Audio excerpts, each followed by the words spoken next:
Ok, bienvenidos a la sexta lección de este curso, Identificación Espiritual. Estamos siempre pensando en las doctrinas de la Biblia. Queremos ser como los bereanos del Nuevo Testamento. Cuando el apóstol Pablo visitó la ciudad de Berea, se llamaba Berea, y las personas allí, bereanos, les hablaba acerca de Jesús. Y ellos eran muy nobles y volvían a sus casas y escudriñaban las escrituras para ver si era cierto o no lo que el apóstol Pablo decía. Entonces, siempre en cada paso de nuestras vidas queremos ser bereanos, revisando las escrituras para ver lo que escuchamos es cierto o no.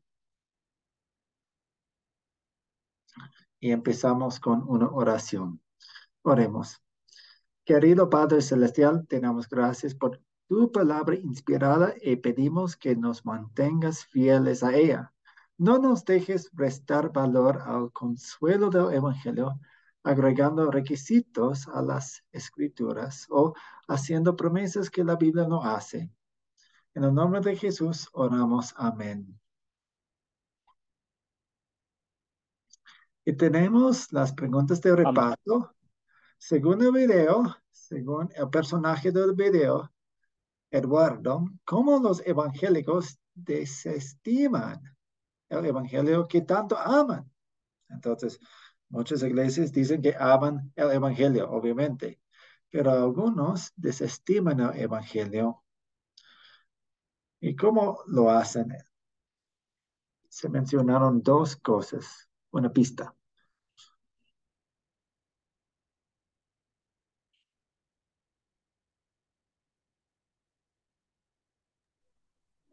Antonio. Bien, por lo que dice, las iglesias hacen mal uso del evangelio, predican el evangelio, que es el principal deseo, ¿no? Predicar la palabra. Ujú, Dicen que se cree que Cristo es el Hijo de Dios, que murió por nuestro pecado y sobre todo que Dios nos da este perdón por su gracia, no por obras, sino por la fe en Cristo Jesús. Lamentablemente se observa que algunas iglesias contaminan el mismo mensaje evangélico, que con los perdón. Pero entonces dice, prometen lo que no promete la Biblia ujú. y exigen lo que no exige la Biblia. Serían las dos cosas. Sí, Aparte el desentendimiento que hay sobre el bautismo y la Santa Comunión. ujú. Muy That's all. bien, gracias. Sí, dos cosas. Por exigir lo que la Biblia no exige, no entender la diferencia entre el uso de algo y el abuso de algo, y por prometer lo que la Biblia no promete. Y vamos a profundizarnos con las siguientes preguntas, estos dos conceptos. ¿Cuáles fueron los ejemplos de exigir lo que la Biblia no exige? Entonces, el primer principio de las maneras en que muchas iglesias desestiman, menosprecian o socavan el evangelio. ¿Cómo fueron los ejemplos de exigir lo que la Biblia no exige?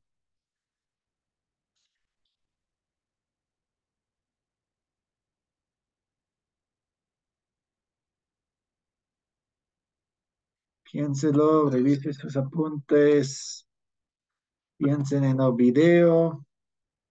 Había una lista de cosas. Vanessa Tello. Sí, buenas noches, pastor.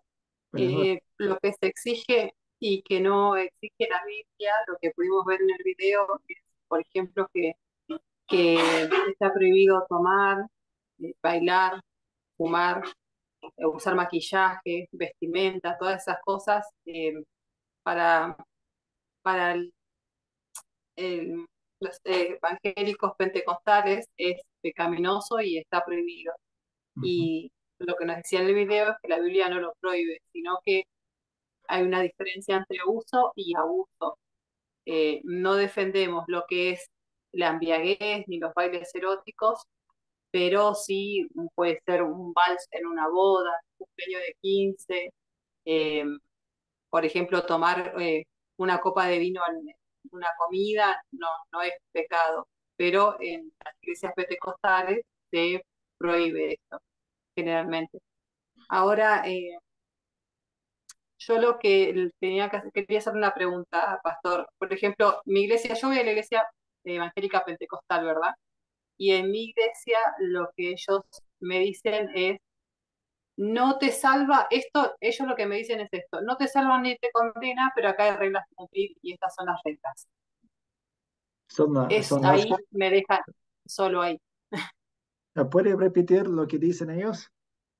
Sí, me dicen respecto, por ejemplo, ahí en la iglesia en donde yo me congrego sucede todo esto, lo que usted, lo que nombró el video, ¿verdad? No se puede tomar, no usar maquillaje, no se puede fumar ni bailar, Sí. y las mujeres tienen que ir de pollera siempre en la congregación, y los hombres no pueden usar, por ejemplo, ni bermudas, ni nada. Bueno, tienen diferencias en cuanto a la vestimenta, no se puede usar cualquier cosa, porque uno está tentando si vas o con un vestido que tenga musculosa o tiritas o lo que sea. Entonces ellos lo que me dice el pastor de la congregación es que lo que ellos dicen no te salva ni te condena, pero son reglas de la congregación. ¿Qué Oh, sí. respuesta yo tendría para eso? Sí, sí, y vamos a hablar acerca de algunos de esos aspectos. Entonces, están desviando nuestro enfoque en Jesús y poniéndolo en nosotros mismos. Y también, básicamente, estamos, pues, podemos decir que tienen buenas intenciones los líderes de su iglesia, pero van más allá de lo que la Biblia dice, exigen lo que la Biblia no exige y queremos evitar eso. Entonces, tienen buenas intenciones, parece, desde, pues, a mi modo de ver, tienen buenas intenciones, pero van más allá que la Biblia. Antonio, Bien, como complemento o añadiendo un poquito lo que la hermana ha dicho, en realidad faltaba lo que era el uso de la vestimenta, ¿no? Que por lo menos dicen no beber, no bailar, etcétera. Pero por lo menos Jesús asistía a fiestas, a reuniones, pues ahí está el ejemplo otra vez de la boda de Canaán. Él tomaba el vino, eh, gozaba pues su momento con las personas, hablaba, predicaba. Entonces, lo que daña es el abuso, sí. ¿verdad? El abuso es lo que lleva al pecado, a la embriaguez, a la falta de la moral, etcétera. Ujú. Pero lo que no entiendo aquí que dice, por lo menos, el abuso no prohíbe el uso, no entiendo esa parte. Yo lo que digo que el abuso es lo que hace que se pierda la conciencia, que se Ujú. pierda. Entonces, dice acá por lo menos en la oración, o sea, la zona evangélica que con la oración del Padre Nuestro que no nos deje caer en tentación, pero ahí no veo la situación en la cual, claro, uno siempre tiene que orar, pedir al Señor que no nos deje caer en tentación para evitar ciertos problemas, para que tengamos Ujú. control de nosotros mismos. Ujú. Gracias. Eh, Sí. por lo menos en los testigos de Jehová, y perdonando metiendo la introducción de ellos son elementos que en verdad predican bastante la palabra porque son a nivel mundial. Ustedes saben cómo es, y hace mucha literatura, libros, revistas, y expanden la palabra del Señor. Pero en su vestimenta tienen, en su incorporación, pues, en su ministerio, tienen un reglamento sobre la vestimenta muy estricto hacia la mujer y hacia el hombre también. Ujú. Pasó, ¿verdad? Gracias. Y vamos a hablar acerca del dicho, el abuso no prohíbe el uso, en un ratito. Gracias. Javier Rivas. Sí, muy buenas noches, pastor, y buenas noches para todos mis hermanos. Dios los bendiga grandemente. Pues, sí, mis hermanos han comentado acerca de lo que prohíben, sí, y que no está, digamos, escrito en la Biblia. Ahí más adelantico, pues yo quiero hacer como énfasis más bien en lo que ocasiona eso, ¿no? Yo pienso que va entrelazado en lo mismo, ¿no? No es tanto lo que yo haga, sí, o deje de hacer, sino el poder que tiene Dios sobre nosotros, como el amor de Dios y la gracia de Dios sobre nosotros, ¿no? Porque ahí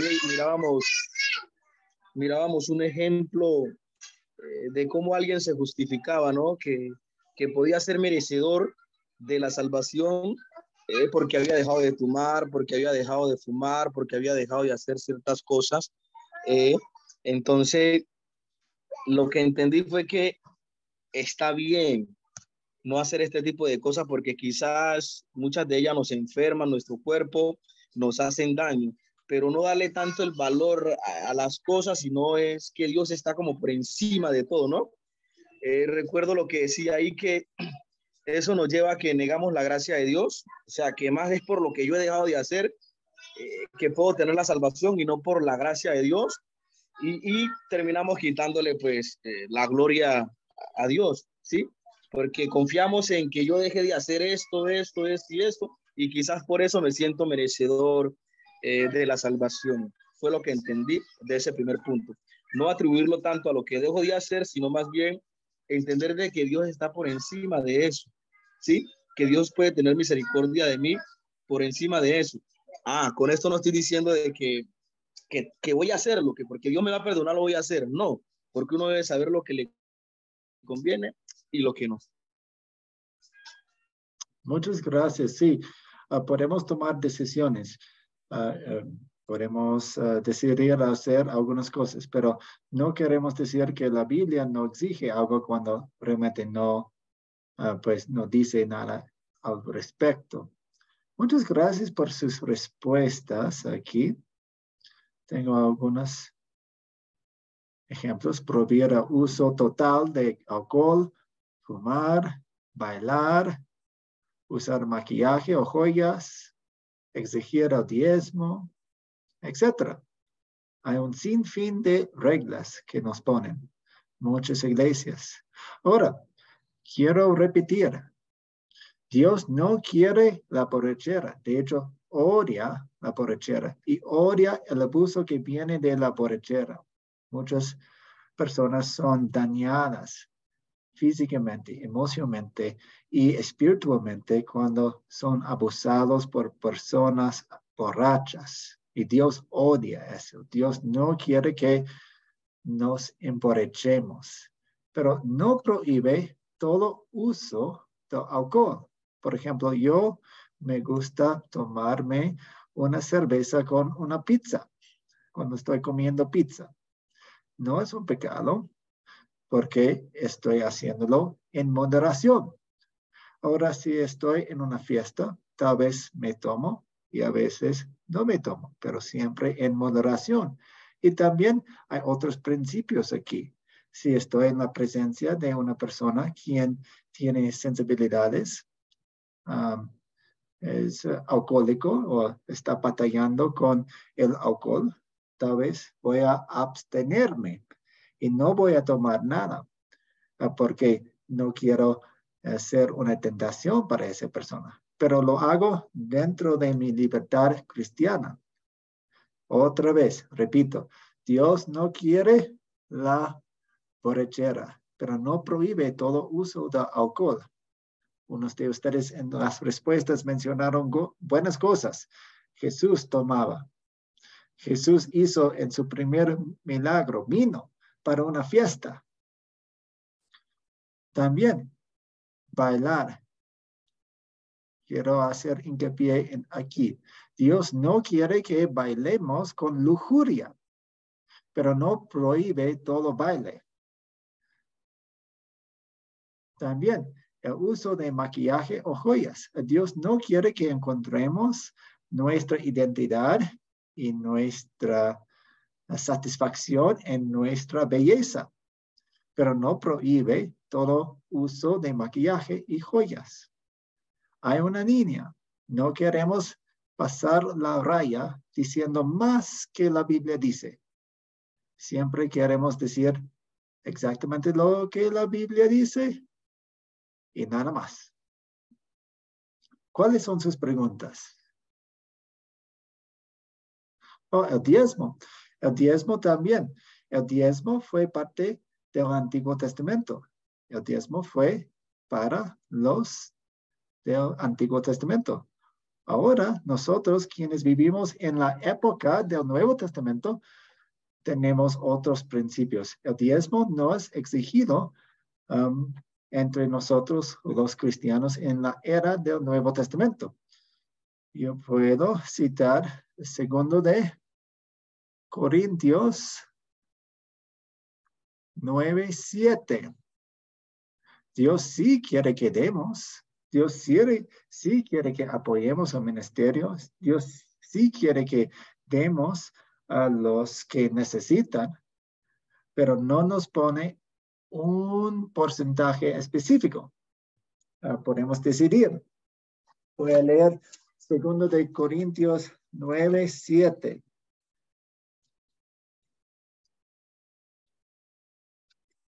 Que dice, cada uno debe dar según lo que haya decidido en su corazón, no de mala gana ni por obligación, porque Dios ama al que da con alegría.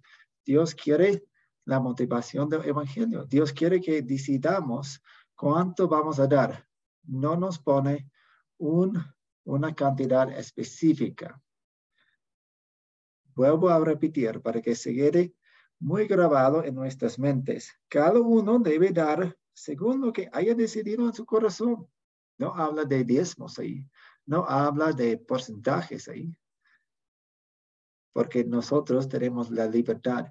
Dios quiere que veamos el evangelio. Dios quiere que nos regocijemos en el evangelio y Dios quiere que decidamos dar lo que queremos dar. Buena pregunta en el chat. Es un buen uso del chat también. Gracias por hacer una pregunta en el chat. ¿Cuáles son sus preguntas?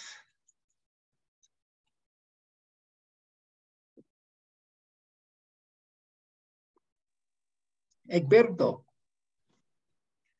Una consulta, o sea, recién estaban hablando, ¿no es cierto?, de que hay congregaciones, ¿no es cierto?, que te prohíben, ¿no es cierto?, ciertas cosas, que no podés bailar, que no podés utilizar ciertas vestimentas, ¿no es cierto?, aunque la Biblia no habla, ¿no es cierto?, específicamente, ¿no es cierto?, en ninguna parte de la Biblia nosotros encontramos que te hace qué ropa tenés que utilizar, cómo tenés que vestirte, cómo tenés que andar, ¿no es cierto?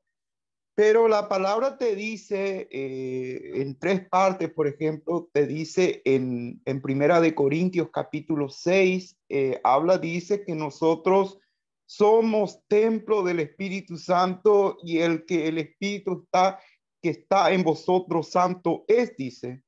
Y todo me es permitido, pero yo no me dejaré dominar por ninguna. Es decir que nosotros, nuestro cuerpo, este cuerpo a nosotros no nos pertenece, este cuerpo del Espíritu Santo, y como tal lo tenemos que cuidar como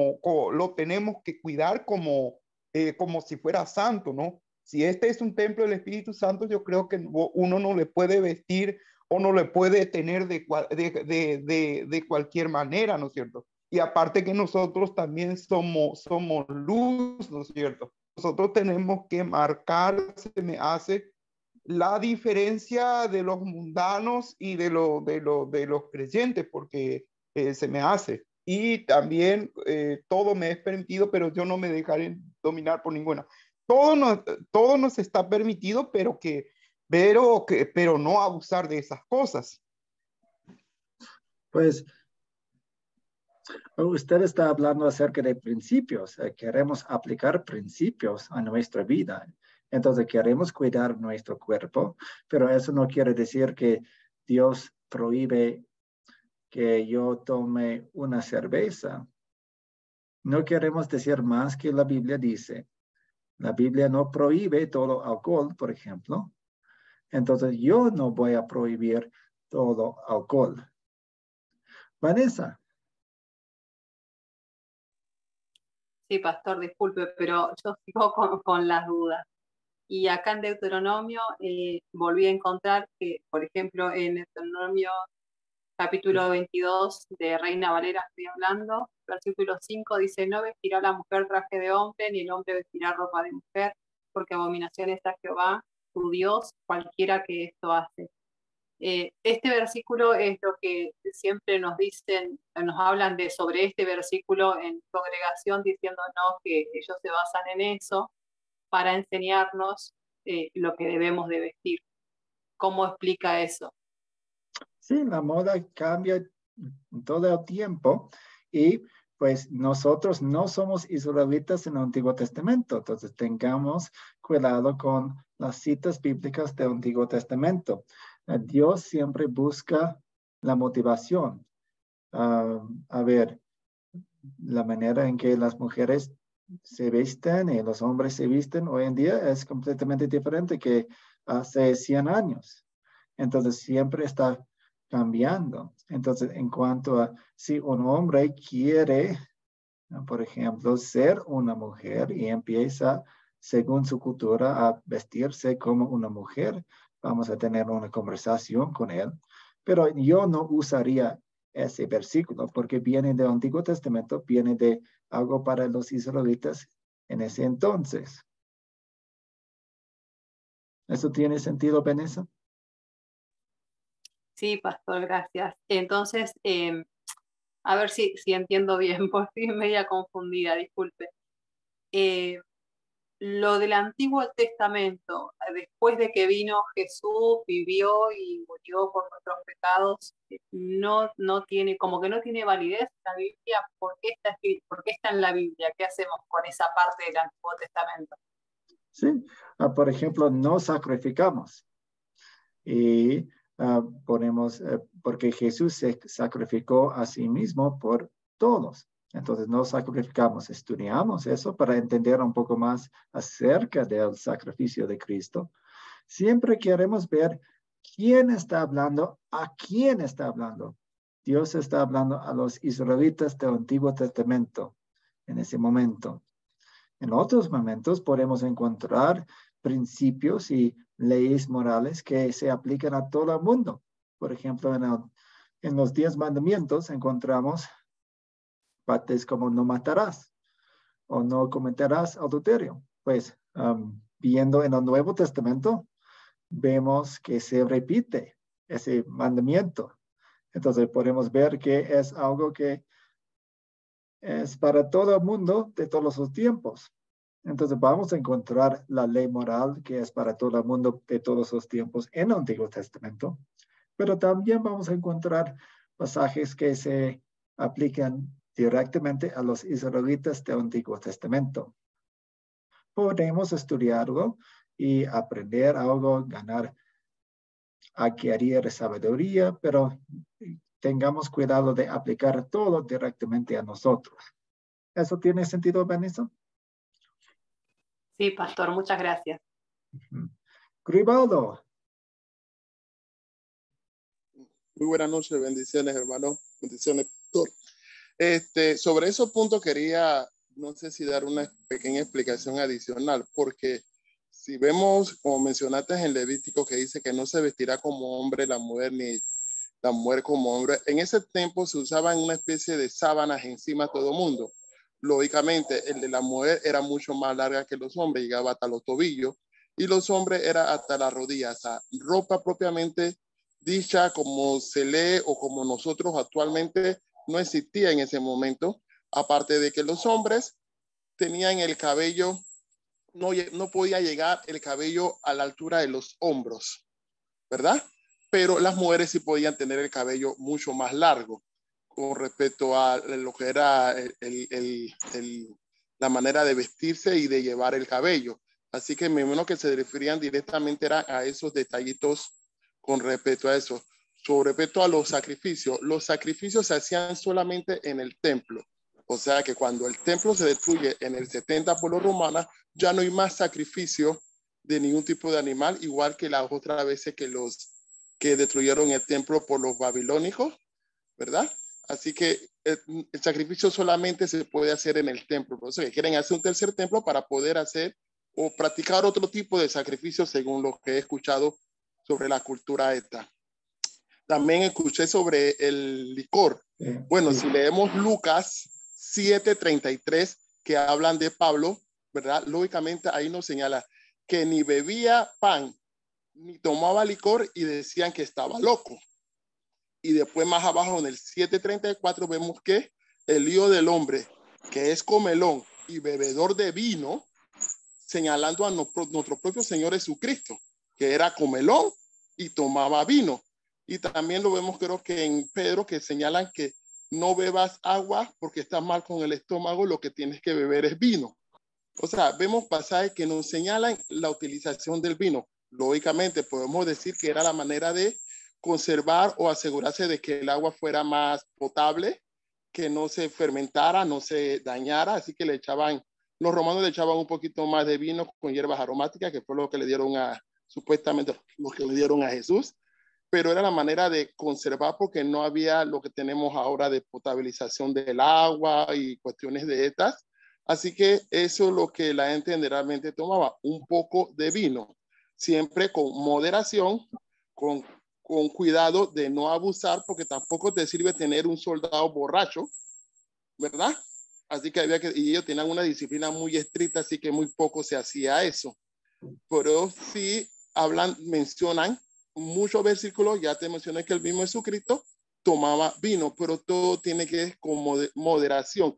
Y como dio el profesor, si tienes una persona como hacen los Salvation Army, ellos tienen dentro de su doctrina prohibir que las personas beban licor, porque ellos cuando se crearon, fueron creados para lidiar con borrachos, con alcohólicos, con gente que tuviera problemas de drogadicción. Así que dentro de su estatuto sí prohíben la utilización de beber esta sustancia, cosa que ha cambiado bastante ya para esta época, porque ya no se meten tanto en cantinas ni a lidiar con personas con problemas de alcoholemia. Ok, ese es mi aporte. Gracias. Vamos a ir a esta pregunta importante. ¿Cómo esto resta valor al evangelio? ¿Cómo socava el evangelio? ¿Cómo destruye el evangelio?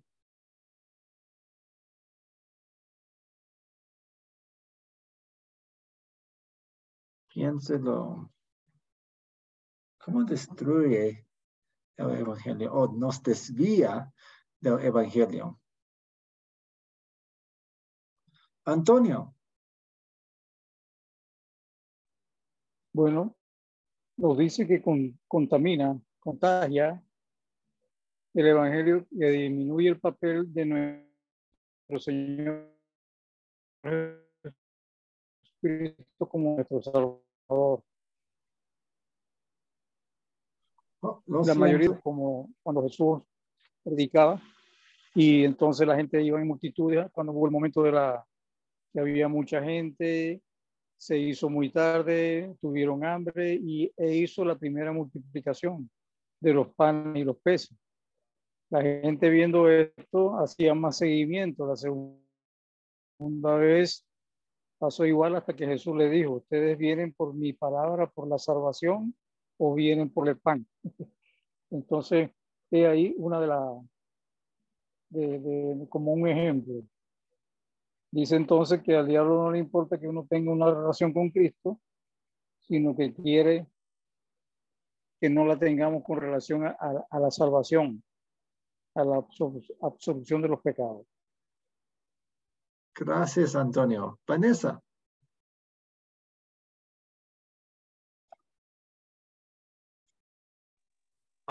Sí, pastor. Todo lo que pude ver en el video es que dice que lo que hace, cómo nos perjudica es que nos hace a veces olvidar o apartarnos del Evangelio por la cantidad de exigencia. Y esto lo quiero contar como, no sé si una experiencia personal, no personal, sino a través de un muchacho que pude ver que le dieron una enseñanza hace poco en la congregación, ¿no?, para el bautismo, y al exigirle tantas cosas, ese muchacho dijo: yo no me voy a bautizar porque no me siento preparado, no siento poder cumplir con tantos requisitos después del bautismo. ¿Y qué pasó? Ese muchacho se alejó de la congregación y no se congregó más porque se sentía que todo lo que él hacía estaba mal y que no iba a poder alcanzar nunca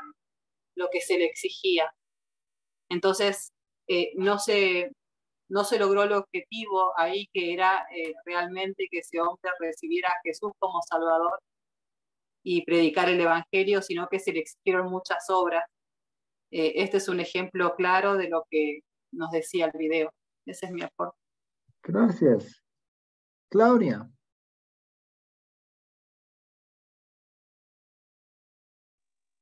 Buenas noches, pastor.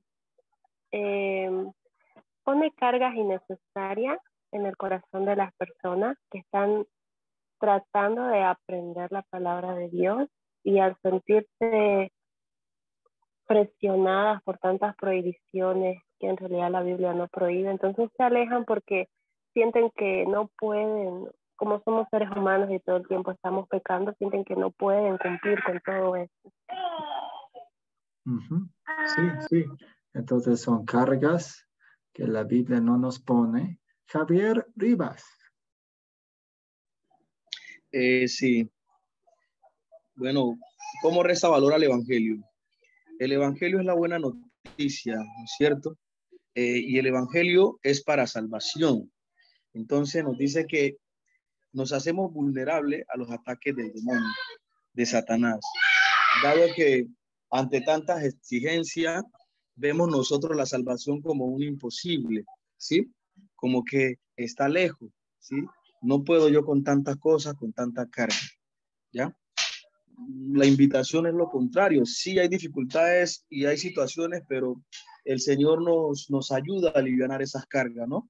Hace que eso sea más suave y más llevadero. Pues que tenemos situaciones, sí. Oiga, con relación a lo del vestido, me encontré yo con que todavía estamos con culturas diferentes. Hay lugares del mundo donde los hombres todavía visten con falda, ¿sí?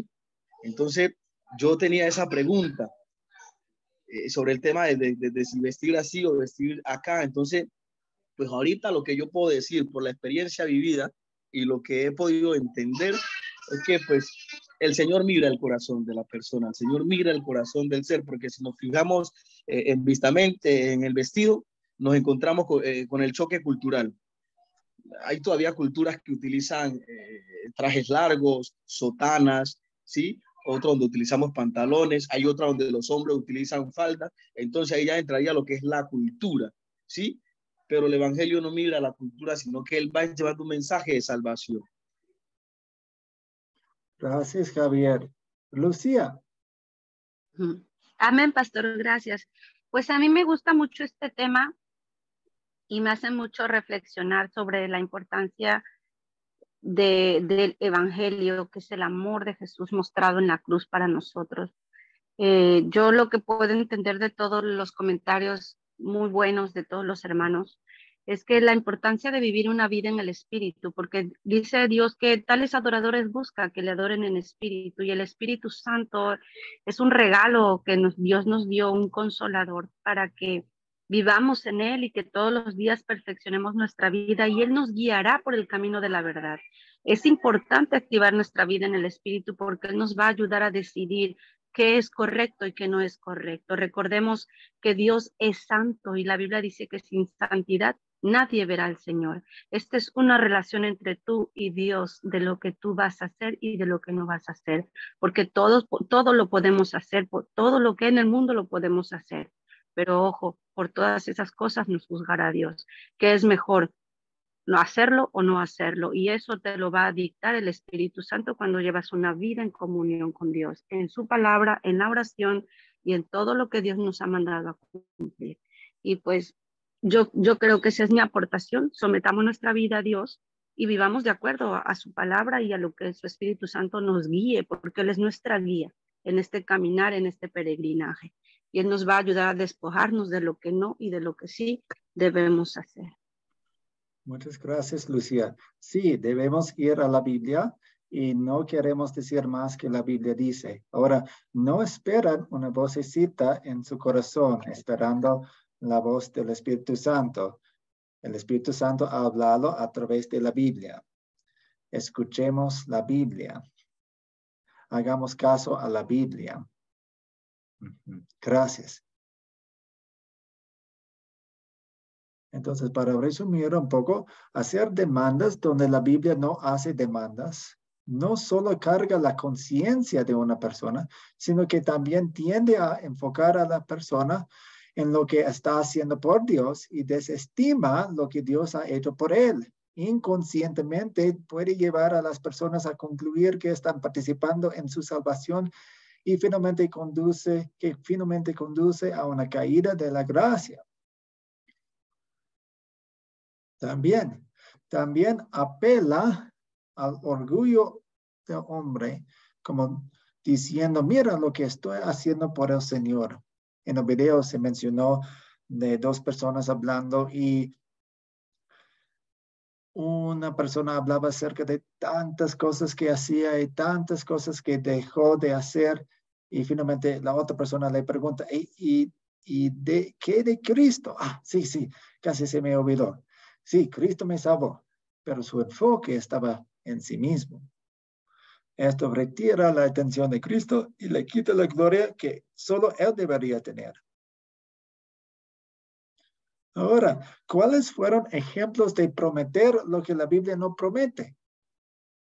Julio Vargas. Buenas noches, pastor. Muchas gracias. Muy bien. Una de las cosas, pastores, que a mí me ha llamado mucho la atención es en el caso de cuando están enfermos, las personas están enfermas y a veces los pastores o los hermanos hacen como profecía sobre ellos y le dice, vamos a orar por él y terminan casi diciendo, te vas a sanar, si tienes fe te vas a sanar. Y cuando finalmente la persona no se sana, terminan culpándolo, diciéndole, bueno, no tuviste la suficiente fe para hacerlo.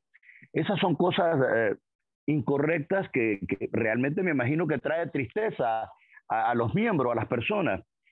Otra cosa, pastor, el Señor nos dice que oremos por los enfermos, es importante orar. Dios nos manda que oremos por los enfermos. Otra cosa es exigirlo, y lo vemos en el caso de Pablo, como él le oró fervientemente al Señor 3 veces para que le quitara un mal que tenía, y el Señor le dijo, te basta mi gracia. Entonces no siempre nos va a sanar porque está en su voluntad hacerlo o no. El problema es cuando a mí me llama mucho la atención, hace un caso de 1 año, 2 años, de un famoso pastor cantante, incluso que salió por la televisión de toda Latinoamérica, incluso le profetizaron ahí en público que él se iba a sanar, y finalmente el pastor murió, tenía cáncer. Entonces son cosas que más bien entristecen a los cristianos. Gracias, pastor. Bien explicado. Sí, entonces tenemos la prosperidad aquí en la tierra. Tenemos la felicidad, tenemos la salud, tenemos el éxito. Entonces, no queremos prometer cosas que la Biblia no promete. Y muchas personas lo hacen, como nos dio un ejemplo Julio.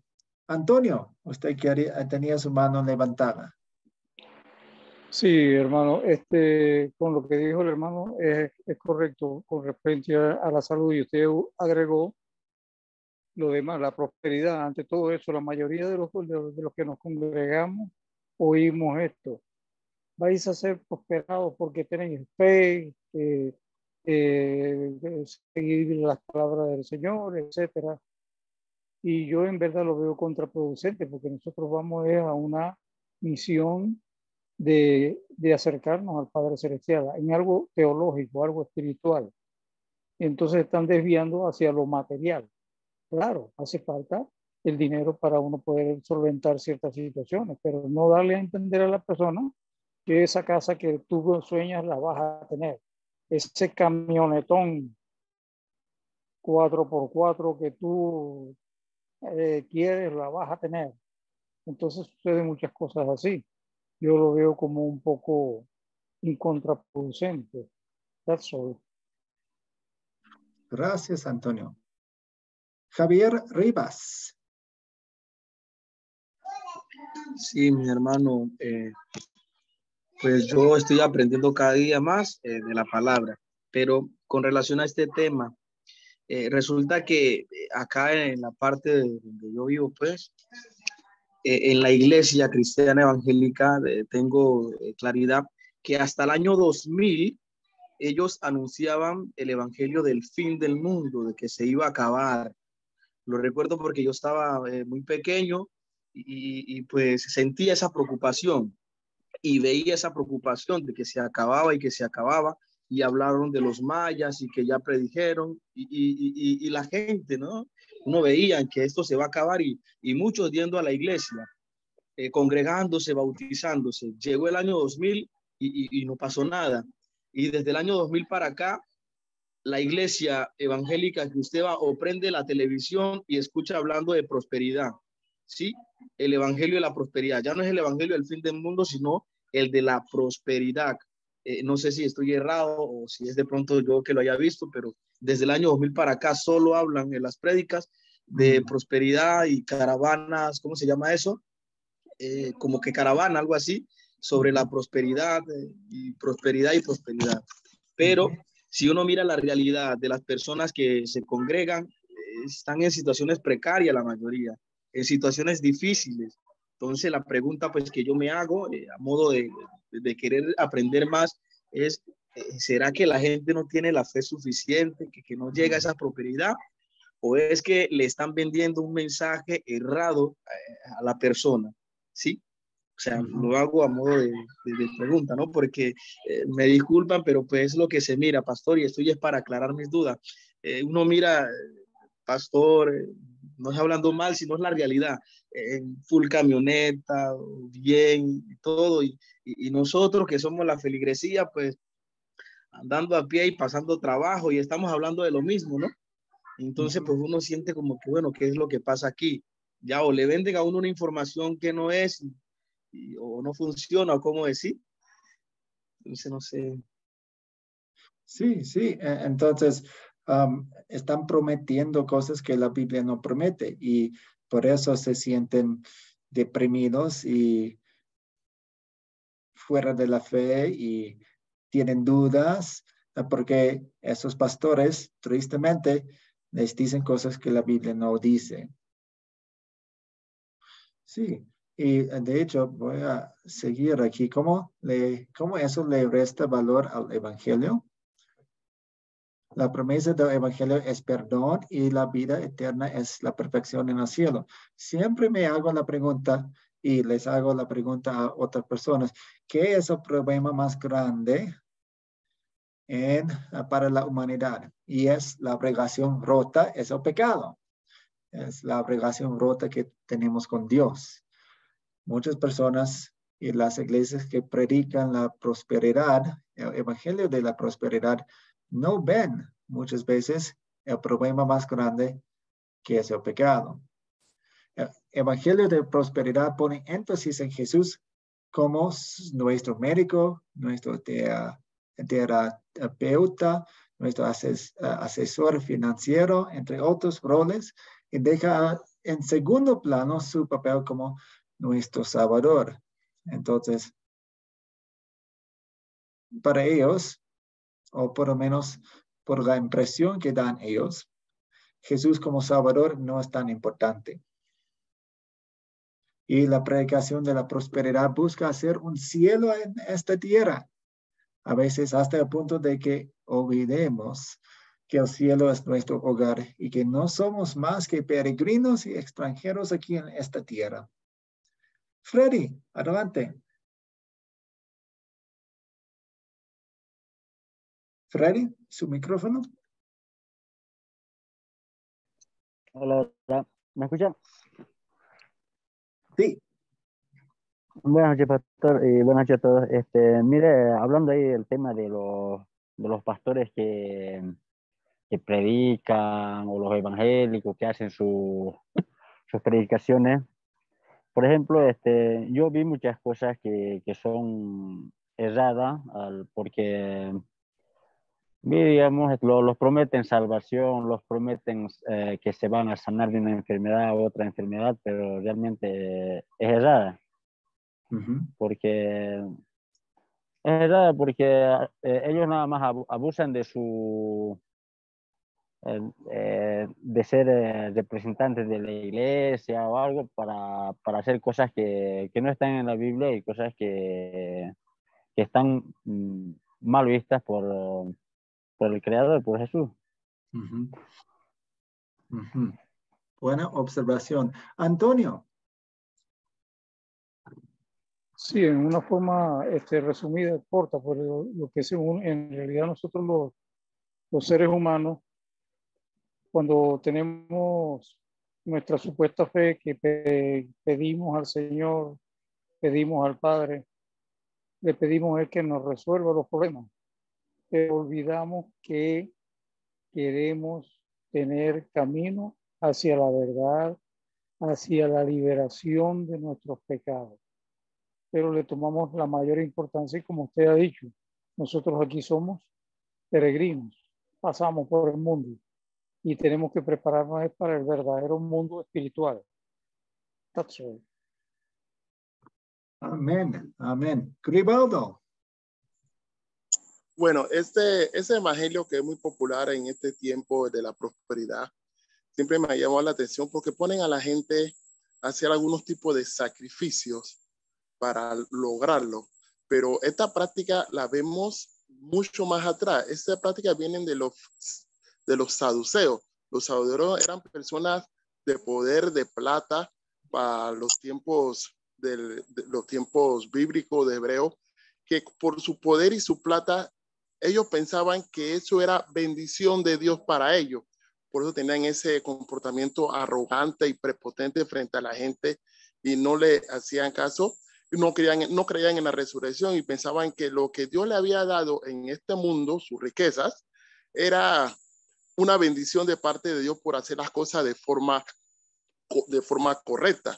Por lo menos cuando vemos que el joven rico va a poner su Cristo, él era un saduceo, ¿me explico? Y él no entendía eso de perder su riqueza porque lo considera una bendición de parte de Dios y ahora me dice que la desaparezca.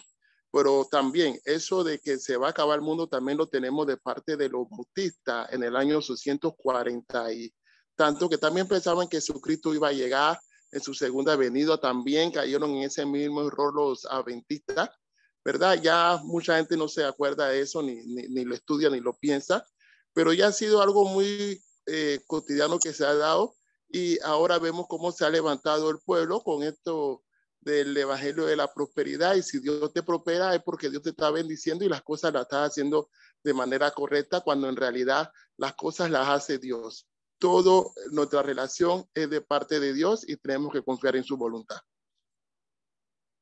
Gracias, Gribaldo. Ok.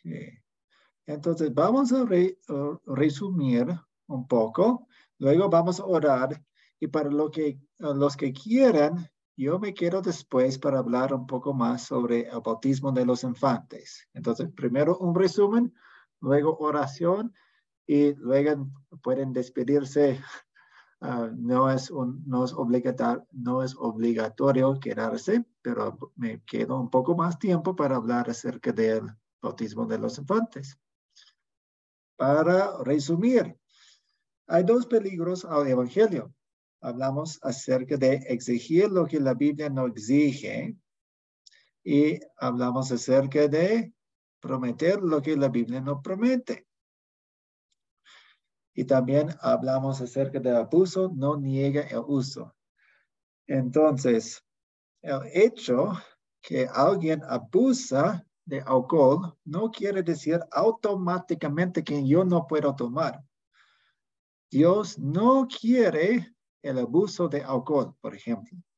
Dios no quiere que bailemos con lujuria. No quiere el abuso, pero no prohíbe el uso. Entonces yo puedo tomarme una cerveza con moderación. Yo puedo bailar.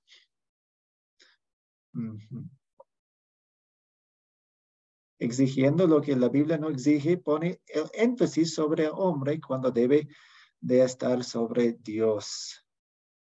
Y el evangelio de la prosperidad crea falsas expectativas, disminuye el rol de Cristo como Salvador y pone el enfoque sobre cosas mundanas en vez de celestiales.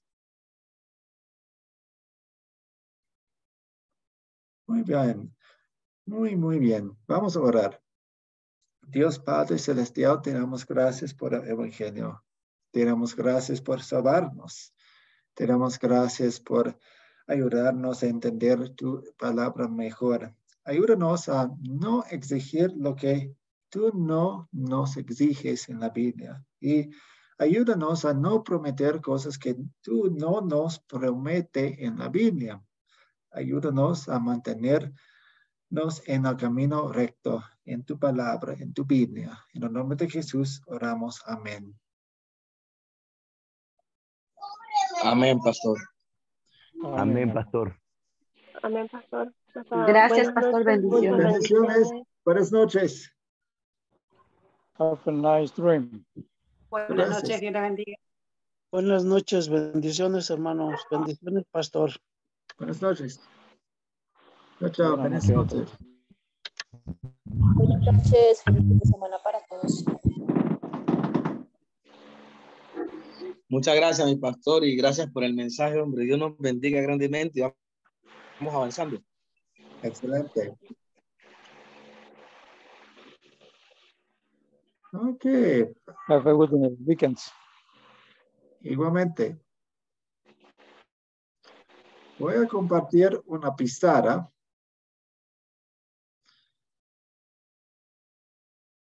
Ok, entonces voy a resumir un poco por qué bautizamos a los infantes aquí. Primero, escribo aquí.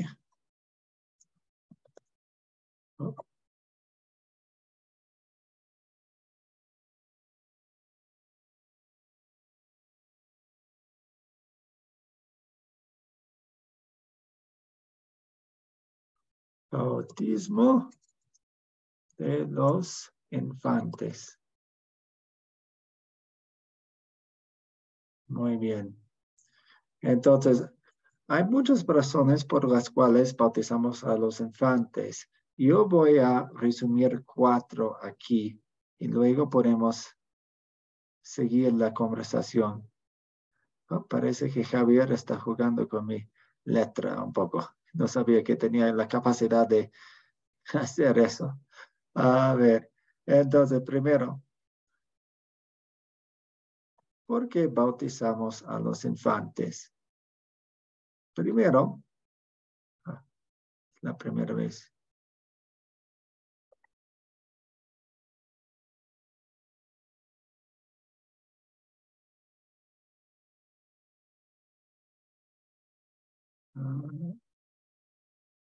Y primero bautizamos a los infantes porque necesitan el perdón. Necesitan el perdón. Voy a eliminar esto. Y eliminar. Pues aquí. Necesitan el perdón. Podemos ver eso en Romanos 3 y Romanos 5, que dice que todo el mundo es un pecador, incluyendo a los bebés. Y todo el mundo merece el castigo de un Dios eterno y justo. Entonces los bebés necesitan el perdón. Es la primera razón. 2.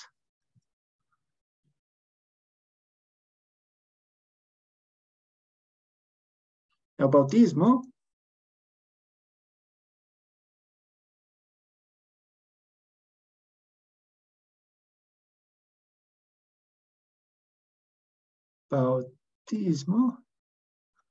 salva. Wow. ¿Dónde dice eso? En la primera de Pedro 3:21. Dice que el bautismo nos salva. El bautismo nos salva. Otras partes, en cada lugar donde habla acerca del bautismo, habla acerca de algo poderoso, algo que nos conecta a Jesús, que nos conecta a los beneficios de la obra salvadora de Cristo. Entonces bautizamos a los infantes porque el bautismo nos salva. 3.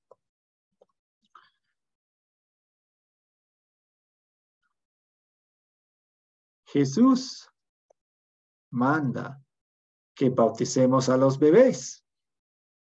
¿Y cómo sabemos eso?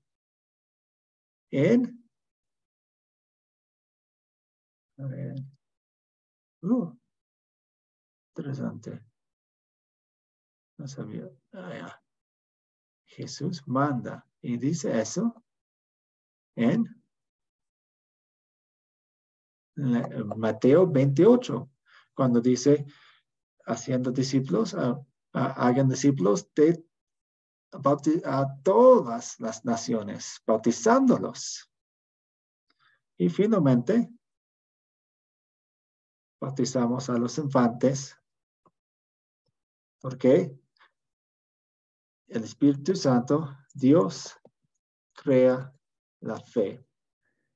Y Dios puede crear la fe en el corazón de un bebé, como vemos en lugares como Lucas 1, cuando Juan Bautista, cuando estaba en el vientre de su madre, saltó de alegría, saltó de fe. Entonces tenemos evidencia que Dios sí tiene el poder de crear la fe en un bebé, de hecho en un no nacido. Ok, eso es para empezar la conversación aquí. ¿Cuáles son sus preguntas?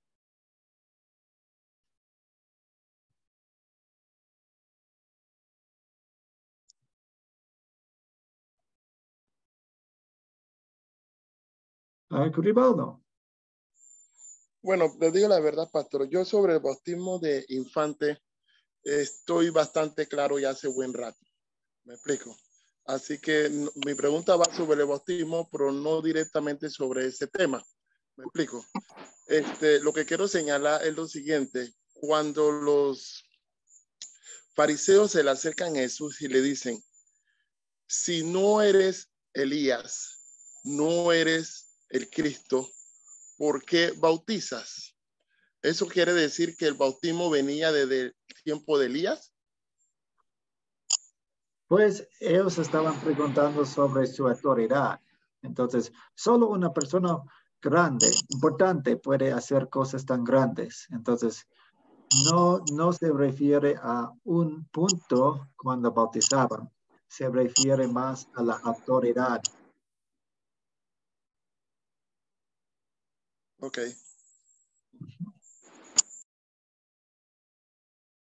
¿Alguien más tiene una pregunta?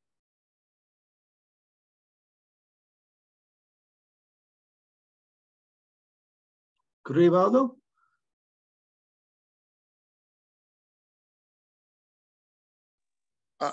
Bueno, O se no la levanté, la más había quedado ahí, pero bueno, ya que me llamó, va otro cuestionamiento. Okay. El bautismo, lo que también ocurre es que como tenemos la parte de la Biblia cuando dice del carcelero de Pablo y de Silas, ¿verdad? Que dice que fue bautizado él y los suyos. Y después dice y lo llevé y lo subí a mi casa, dice la traducción Reina Valera, ¿verdad? Entonces, ya como que, ¿cómo es esto? ¿Cómo se bautizaron los suyos? Entonces, esos suyos no eran su familia, porque dice después, y lo subió a su casa. Nadie sube a su casa. Yo te puedo llevar a mi casa, pero no subir a mi casa, a menos que sea una casa de 2 pisos y esté abajo. Entonces, pero la traducción, Dios habla hoy, y la latina, sí especifican su familia. Okay. Me explico. Y yo creo que quizá ahí donde tenemos el problema, los que utilizamos nada más siempre una sola Biblia como consulta de temas bíblicos. No sé cuál es la opinión suya. Sí, definitivamente los suyos se refieren a su familia. No sé si bajaron o salieron o pues la familia no siempre está en la casa. A veces sale.